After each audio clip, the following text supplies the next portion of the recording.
Bonjour très chers fidèles téléspectateurs, vous qui êtes partout dans le monde, vous qui suivez souvent cette émission que vous aimez tant beaucoup.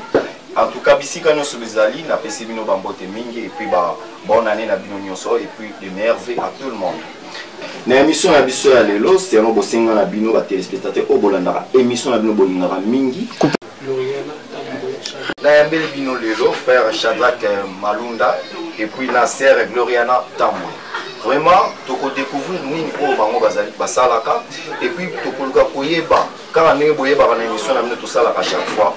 Donc kota ko décortiquer eloko nini ba jeunes artistes congolais bazali tout ça et puis eloko nini il y a Sikaba, mais il y a encore des plus.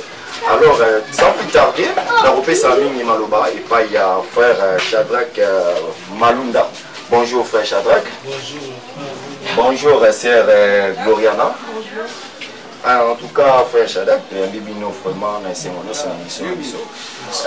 Bandeko balandi o bazolanda biso de partout dans le monde, na États-Unis, le kolande konanga izeno andaka zanda business lié vraiment rataba émission tu. Bangi baïba frère Shadrack parcours d'abord ils ont désigné la musique congolaise et puis quel genre de musique au yo salaka bien que to bengio frère Shadrack parce que frère Ingolo baka raté musique chrétienne et bien musique profane yango yo ko expliquer bande ko bazolanda mission na temps ko baïba frère Shadrack asana et parcours na ils ont désigné. Bon, merci pour la parole. La paix si battue sur la beauté et je me sers d'abord de Jésus-Christ parce que là il y a ça artiste musicien et Nazar artiste musicien et Nazar homme de Dieu, apôtre et ministère, je suis un apôtre, la terre appelée Manuel et Nazar P l'un, il y a un chroniqueur, il y a un bon abuso, on a ça appelé moi Bébé, ça appelé et je m'appelle artiste Bana Meleno et il y a une casquette en tant qu'artiste musicien pour les arts chrétiens, on a ça la musique chrétienne, on va tenir sur le monde entier, on va y aller à Bissou Béné, à Bissou Bazin Béné, donc on a fait attention au son de la papa, c'est le Discazali, Wallandé, jusqu'à la donc si on tourne, on va aller papa, mais Kalamba, j'aime beaucoup. Basé Béné, donc les grandes maisons qui quittent ses frères. Ok, merci pour la présentation. Merci Edis Bitumba ici Kazali, vraiment ça gère pour ces là. Frère Shadrack, na kota la yo na présentation, j'espère que au lobby vraiment moi makambo pele na kata présentation na yo. Vraiment toki ko yeba parcours na yo, o bandaki musique wapi, to bandaki pa ya nani. Ko yeba bon parcours musical les amants mulai parce que musique est pas dans les abdons, ils ont les câbles. Ils ont les lots qu'on a école ina inate, les naïe salam. Ils ont les câbles. On zamba qui la bota manangu. Na kola qui manangu, mais la linga qui qu'on s'attache à la musique au devant la naïe, faut qu'on se mette à la fan quoi. Nazaki nango, nazaki moi, nazaki pe moi ali, na bit na Issa, na ba Congo, il peut se mettre bazangu, na ba bazar ba midi bazali baza bato ba yebinga pour bazali na royaume na loma na biso moté na télé bato na biso moté. Là c'était toujours dans la musique profane, la musique profane. On a un parcours quoi parce que tout le monde musika donc bato ba yebi ba midi ba yebinga donc bientôt na kati ya loma wana ba yebinga na kati ya mazango na longo wana tant dans kin na qui test na nga na pa ya na bête la force pas ya bébé Kani pas ya Zaki pas ya grand frère de le Fongo donc love story c'est un président pour Nanga donc on a laissé la moto belé ils ont parcouru à vue de Kaki donc Zaki on a balé la ketchup premier il y a pas mal de choses Félix Wazé quoi c'est le mot de Skaza Rwanda ka bazamwa belé tu bani le banani Wazaki chef na biso Zaki Papi Kalombo aza ce que pas fallu. Frère Shadrack, excusez-moi, mais pour la bonne interrompe. Là, ce qui toquait dans l'époque où nous étions là, c'était vers quelle année comme ça? Parce que année na ko le époque où nous avons déjà na si je suis na zone bien parce que moi on me belé na mutu après moi Pépé Calé Zaki na habité sur là non Pépé Calé a profité en 98 Donc après mort il y a Pépé Kale, il a rejoint le groupe ça. Oui, c'est qui président Bodé Lofombo, ici Kazali, vraiment on a dit que c'est payé déjà. Mon cas, moi, je suis au président. Frère Shadrach, dans le côté de la parcours au Moussali, par le président Bodé Lofombo, la musique profonde, disons. Après, il y a qui peut intégrer ce groupe. Bon, après, quand on a le Malamoko, l'époque où on a Malamoko, on a passé. Ozalaki na époque moko oyo nazalaki na moi makambo na bandai kolandela par rapport ya ngai. Alors makambo wana bandai ko permettre ngai tina za suna la répétition. Alors moi ko répétition na moi l'espace. Alors tu sais comme bon tout le monde ko inviter ngai tina bika. Aza papa comme on a papa Titi, aza ce qu'on a Luanda na Bisembo te papa Titi. Donc aza papa oyo to kolina yena biso to bana quartier ngamba. Donc bana soda quoi. Bana soda so Bisembo te bana kanko ko mote. Donc bana nyonso ya baka chachi donc bino tout c'est bana basoda. Surtout ba mbote ce que vous allez donc na époque wana tango nazo lokasiko ko c'est medina makamna zaki na mo. Na moto ayako invité nga papa Titi na Luanda ayobenga nga te toke l'église. Toke l'église a on est aseka. Première église pasteur Mukuna. Papa so évêque Mukuna et puis ba mbote sikazali ya bana aseka mo donc abenga toke l'église. Donc première fois na yembela nzambe na bina ngoza ina aseka. Et bino au moté que bino mo za la rappeler boyo. Dodika kino ba benga ki on a l'air so mo ndiki mo za ikota ya Bodé Lofombo kuna bano. Otebi bino musique profane ezala matia totia o azolinga te nga bima o azolinga te muninga sala soki nini peut-être ozaki mundu ki moko yango esenga ko memo na bonzambe. Bon en fait ezala ngo ezali na bongoti ezali bongoti ezali mo makambo ngamu ezali na ngo ezali vraiment plus particulièrement ezali yanga moko moyen sko na sangisa ngo mo ezali na tension ya musique ezali te nesingaki ke na mekano kolandela ngo bayo invité nga na kiri na seka na yembaki elengi na époque wana na yembenzi ma papa Matou Samuel na bon album na koyeba te menze mona yebi bolingo na nzambe elekeli ngai na motema na ngayo ti etoninga mekesu yo bolingo na ngayo mpona maso yo salelaka ngayo ntango nyonso tika ngai na yembela.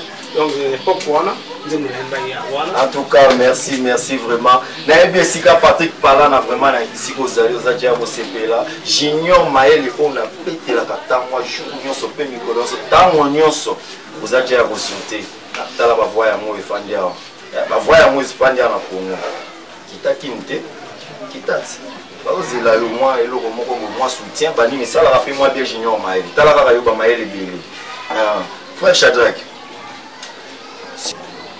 Frère Shadrach, sikoyo tokotana na makambo oyo ozali ko sala sikoyo. Na koyeba sikoyo na minute oyo ozali ko évoluer na groupe ni. Donc ozali ko sala carrière solo.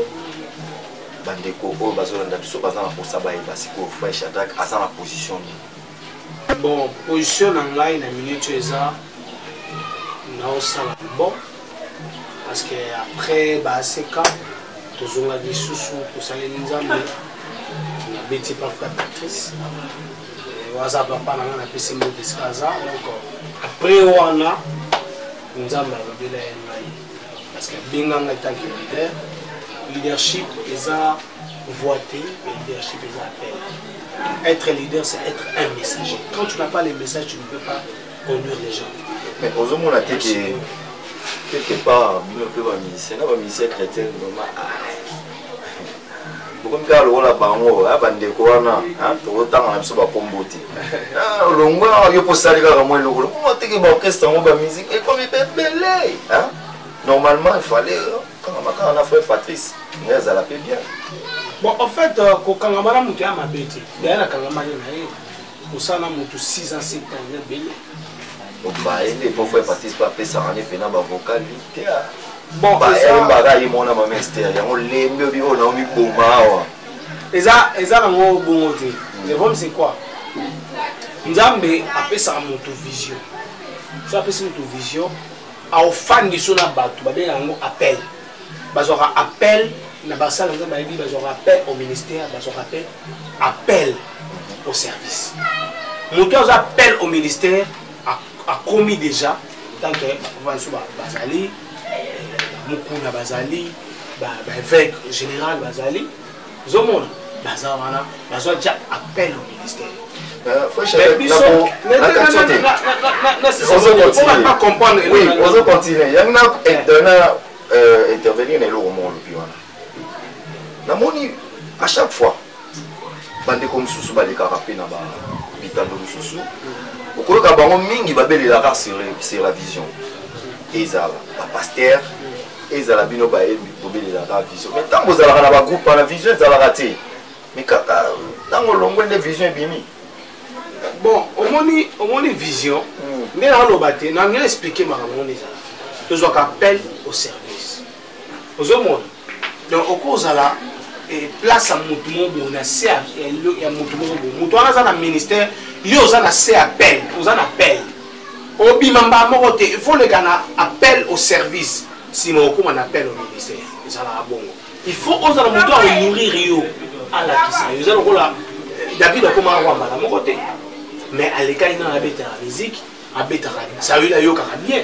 C'est alors qu'après, il y a eu il fallait aller dans les bois fandaka roi c'est calendrier il y a vivre là batundé à gérer batundé so il bien monté au commandeur faut surtout les kawana tant les qui on a vu maïle na komi o inazali ça leur disant bon ça va c'est quoi comme en tout cas merci vraiment Nasir Bandeko Bazola na biso na niveau ya États-Unis na niveau ya Londres na pesimbo te vraiment Albert Kakenza pasteur donc on a papa na biso nyonso donc Albert Kakenza papa donc ici kozali ya ngwana en tout cas bandeko nyonso bozali na Belgique Paris mon docteur JB Mombo ici kozali tala frère Shadak azo pese là azo lobela vraiment ndenge nyeza bozo on a ninga faute akima na frère Patrice Temer ils allaient dans un appel tant que ambassade appel bon amoni keno yepa komi na ye leader abosa na likambo selon appel en Zambie ils ont on a ndenge te ke bo pensaka kaka te alongwe po ti ya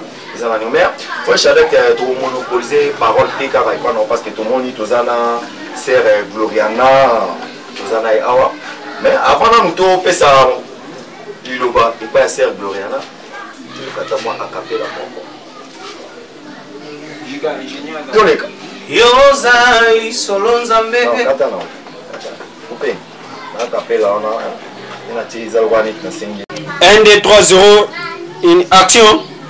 Yozali solo nzambe. Mabula mia solo. Yosepela uvanda kati ya motema na ngai nazangaka mandalala oya koyambela yo elembo ya esengo kati ya motema na ngai malgré ba problème na nga kolo epekisa yo te yozwa sika na nga tokoma moto moko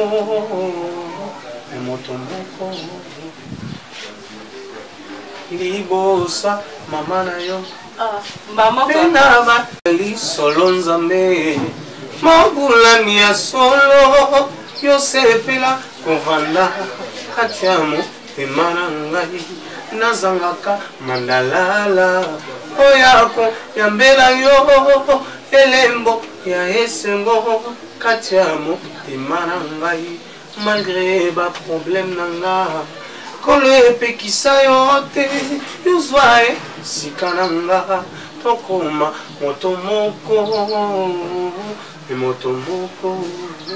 En tout cas, merci beaucoup, merci. Moi, Maboko, vraiment, Maboko. En tout cas, il y a qui place Rigadon, la zone en Turquie, vraiment, ça a recépé là. Frère Shadrach, qui ensemble, na Sœur Gloriana. Ouais, je crois que Sœur Gloriana, pour ça, moi, il y a ça qui n'a pas dit. Oui, merci. Vraiment, ils ont yebikaka émission ezala rendez-vous matin to beni aux artistes musiciens donc a capella ba yo kande mongo Nasir Bandeko Balandi, tu connais c'est Gloriana, après taper à capella naï. Ido swama manayo, tena Bandeko bayo, yawe yo belangae, nazari mwana zome, eroko yo baboti, bako kiko salate, yawe yo salengae, yangonda tonye singo. En tout cas, merci beaucoup, merci. Nasir est vraiment petit dans la belle. Et si Kazan Ratatiki a sauté déjà, hein? Jaguar Platini, Balobi, Luanda, on est fan de ma boko na yo. Ya Roba Ming, exactement, ça n'a et puis Barababi, tout le monde a suba Kwanza te. Attends, on a RDC tout l'air, on a suba Kwanza te, mais tout le monde a insulté. En tout cas, frère Shadrach, tout le monde a moi, je suis sous ma solo, il y a musique na yo za kosala évolution ya musique na yo frère Shadrach sikoyo oza na niveau ni oza na niveau ya ba production frère Shadrach na minute oyo oza na position na musique bon la musique na ngai pocheza ke naza na studio naza en plein tournage à peine donc na o continuer au sabati bien que tout ça on a pas propre moyen je n'ai pas un producteur naza la manager te na minute naza la soutien te donc la troisième type d'abord ça peut-être aussi la samedi dimanche tout aussi ça et toujours na Gloriana c'est ndimo otontu yemba po titre naza bomulami yango nde nazo continuer kobeta ba oyo baza vraiment na mitema ya Yesu mitema ya bolingo to so na mitema ya Yesu na mitema ya bolingo album nanga titre naza comme Christ ça veut dire que photos za la ndenge Yesu azali Yesu ana Yesu aka bolingo le sonta bolingo ko ba gela na PSP na tindepe frère Shadrach na tindepe mutuka na tindepe na ndako za tapa ma azota ndako ezala ngolo echanger sonta bolingo ça na ofutele pe mamba studio na osa CP clip na big set na state atana na Afrique du Sud et ça va so yimba to na mitema Yesu donc on a ça na tournage la clip et puis les locaux attendent nos longueurs on peut déjà dans zone ya yimba na studio pour continuer yimba toujours ça. Ok, retour sur notre plateau, toujours dans l'ambiance, toujours avec vivacité. Quand on est bon, mais ça c'est pour l'émission. Quand on est bon, l'émission, la ministre de la émission, il y a chouchou, il y a moi. Oui, la émission, on a la tête, tout là, ça va sur la communauté, tout le monde tout là, la mouka, système kak. Tout le monde a besoin de la balouka, mais tout ça, la mingi la mouka. Vous avez une politique, la mouka, la une émission. Frère Shadrach, il y a une chose au commun niveau ni studio. Bandeko va s'attendre là. Bon, nazo qui nanga presque na fin studio presque. Bien que ça les ana me belé, bah faut na beta ba biloko mususu donc faut tchatsu bongo, ba guitare ça pour guitare ça na pour faire na to kunde dernièrement donc dimanche koulé. Amaro tozolo ba yango zelo anda kazanda. Que son âme repose en paix. Amaro tozolo ba yango frère Shadrach ko échapper na te frère Shadrach. Ko ba di olia sikoyo. Kaka siko des jours bali de Olia. Voilà, maramazanga mukana nzambe. OK, c'est bon. Évoluons. Donc guitariste kanga a son nom Simon. Vraiment et a petit album Oyo.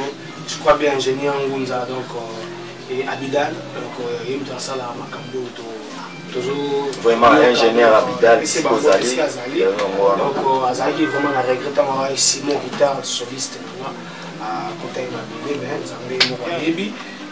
Qui na mutuka donc ça fait ça même et toujours continuer na douleur wala mais ça c'est toujours na koyemba et là si ça koyemba ton na Gloriana le aussi ça koyemba pour nous kasusu tcha ko mizembongo na kusuba beta les susu album beta sur l'instrument donc ça fait ça mais à part ça et ça suite à la nous susu la prochaine émission oui ba ndenge ni album e bobima album e bobima ndenge ni okile.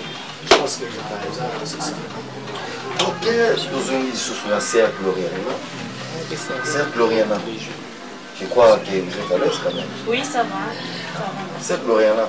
Il y a quoi accompagner un frère Shadrach depuis quand? Bon, c'est un frère, c'est un grand que je connais il y a très longtemps. Donc, ça peut faire à peu près 4 ans déjà depuis qu'on est ensemble. Donc, ça fait vraiment très longtemps. Voilà. Oui, na 4 ans vous salez na frère Shadrack.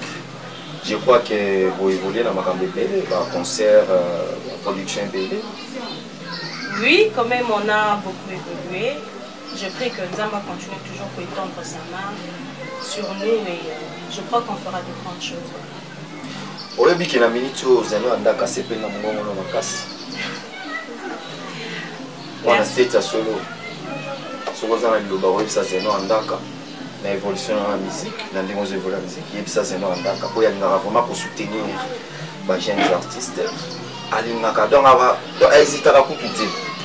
Hésitera des non andaka. Cercle Loriana yo. Mazali azo pour accompagner frère Shadrack. Vraiment, Toza a besoin il y a pas aide na bino. Toza vraiment on a besoin d'aide na bino, na groupe na biso, pour soutenir biso.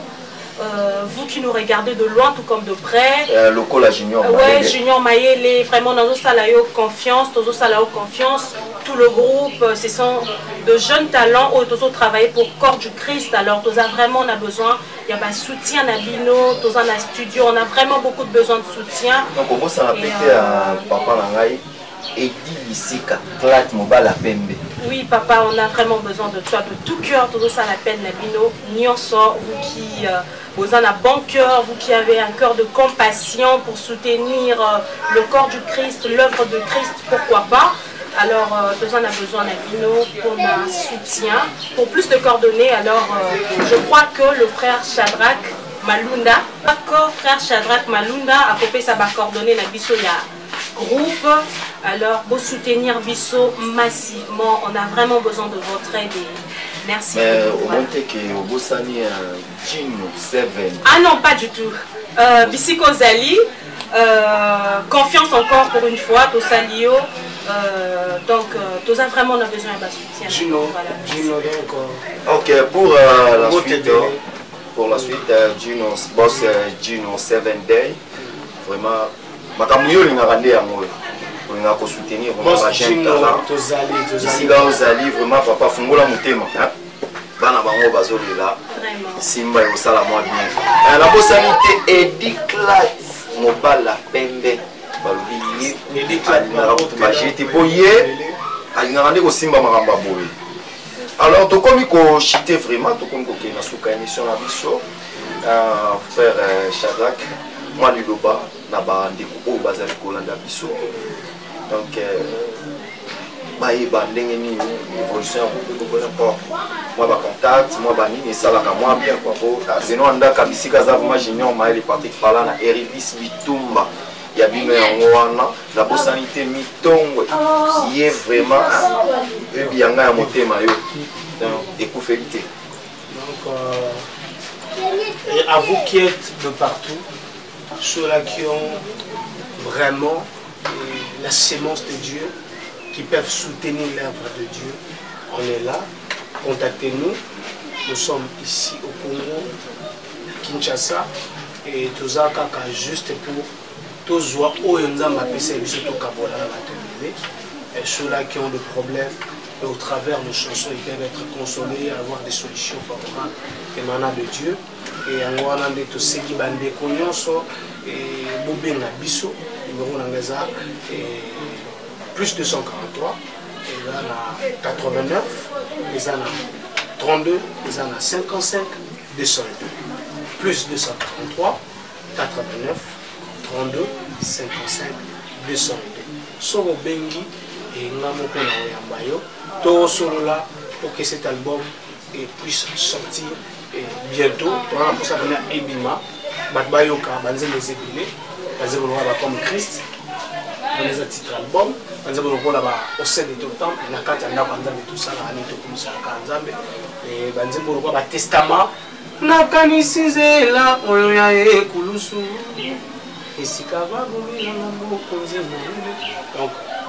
testament, responsable à vie nangai basimba kondimananga barafiki mwema na kati mobula ni solo totoyemba awa banzembo zebele banzembo lokola ona na yembi na bimona nzambe kumama eza ligne ya ba parti oyo papa na fa pata sayemba mwana nzambe kumama Masia Nayembeli Okumama. En tout cas, merci beaucoup. Champion du monde, Kumama. Gino 7 Day. Papa Yabana. Nous avons mis pour soutenir la œuvre. On a mis pour produire un jeune talent. Un jeune talent, ceux qui ont soutenu les bien. Parce que les autres monde dans le Congo, les producteurs ont sous-soutenir. Même les médecins ont sous-soutenir. En tout cas, si on a un jeune pour que soit fait, ok. Donc, on est vraiment dans une mission sans plus tarder. On a repris ça dans votre mingi. Il y a Eddie Plate, il y a Pelle, il y a maman Denise, papa na Eden, il y a Maramouza Olala. Ce qui n'a pas eu sous na pembeni, na moni Gino 7 Day. Vitami na mobali mwana Londra solo natali mama na biso balobi ya kosamba eza te ya koloba eza te natali su bébé na biso King Don. Donc on a kutu ya pas na dire quoi. Eridis Bitumba ya yo ya mwana Zeno andaka Zandaf business na kati ya state wana ba biso ko sala ba makamno omonani na agence wana to ba bengi Zandaf business. Donc oza olala mona ndoko yeba makamno bien. Sans plus tarder na pesi su ba mbote na nga epa ya Dr Mombo Jibe na kati ya Paris wana ba bi makamno seza kitoko. Latimija Gwana Luanda makamno seza kitoko ya kolobeza te. En tout cas, dans aussi ces missions beauté, dans mon petit café, on va aller voir. Ok, profitez de ça. C'est une beauté l'apôtre Réali. Donc, papa a refilé l'ange de l'église. C'est une beauté, c'est mon père, je l'aime beaucoup. Et c'est une beauté d'Ezekiel Mpongolek. Ça, c'est celui qui m'a fait. Oh, Naza, donc le réseau était à Besaïe.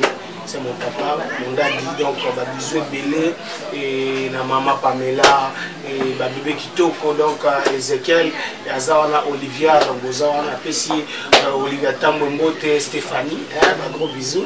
Il y avait ces Mbote na maman Nanga, donc maman Christine, va bisouer Belé. Il y avait ces Mbote na Abdé de vraiment, et il y avait ces Mbote, donc Trésor Niembo, ces Mbote Big Bitona, et ces Oza, donc il y avait ces Mbote Nanga, les sous na Vanessa, la Suisse, la carte Suisse. La Benitumba, donc vraiment la Chine, Bamote et Belé, donc Bénédicte Luyengo et Boza vraiment et Belé, Sego Kapanga, la pêche Mote, c'est mon confrère, Nelson Kikem, la Congo Sanitaire, la Jimon, la pêche Mote, donc les frères Patrice Moussou, Gazali, et Boza et Belé, donc. Ok, merci. Samuela Chitoko, na Rosa Naroussa, na OPC. Donc aussi, ça va revenir sur les lotés, donc avec Michel Kolanda, donc on boit le sous bandé comme sous, donc PCP, la maman la biso, sœur Gloriana. Vraiment, mes sincères salutations à toute la famille Tamboué. En tout cas, je prie à ce que Dieu vous bénisse. Je prie à ce que la main de Dieu qui n'est pas courte pour toucher de partout et Simba Bino et protéger Bino. Pourquoi pas mon père spirituel Peter Amboka. Je prie à ce que le Dieu Onazoyembela a guéri Rio de toutes sortes de maladies. En tout cas, pourquoi pas toi John Kanga et l'homme où tu es, que mon Dieu te bénisse. Et voilà. Ok, fidèles téléspectateurs, tout comme nous avons souka émission à mission, les bonnes choses nous dire jamais. C'est mais sous côté ici là. N'a aussi saboté sans qu'il n'a remercié l'équipe technique n'a vraiment et soumis tout au long de l'émission pour nous. N'a pas dit pour moi ingénieur Abidal par le billet ma beaucoup pour les autres salariés, ma beaucoup robot. La bossalité, Chris Katemu, papa na James, premier ministre, son excellence, ministre du gouvernement, papa na biso Fatih Chilombo, ya Mosambe Zate, na biso suba mbote na ngai belé, na famille na ngai moko, famille monamba, et puis la madame na ngai Odi Kidai, et mon bébé. Bébé bien dit, moi mon gogo kitoko tout wabi anniversaire na ekalamine était wa moi pas na posa otindi lo batindi anniversaire à bébé bien dit Ezali samedi oyo c'est non andaka Zandaf business moi nous on anniversaire on a samedi et ça la moi pièce qui débat mon attaque à papa et ça la moi les tout OK to comme bon la souka émission na biso na kotika bandeko ba ça la moi et loko moko boy isepelisa Eringis Bitumba esika zali na moninga na bino to kabwani awa on se va au prochain numéro.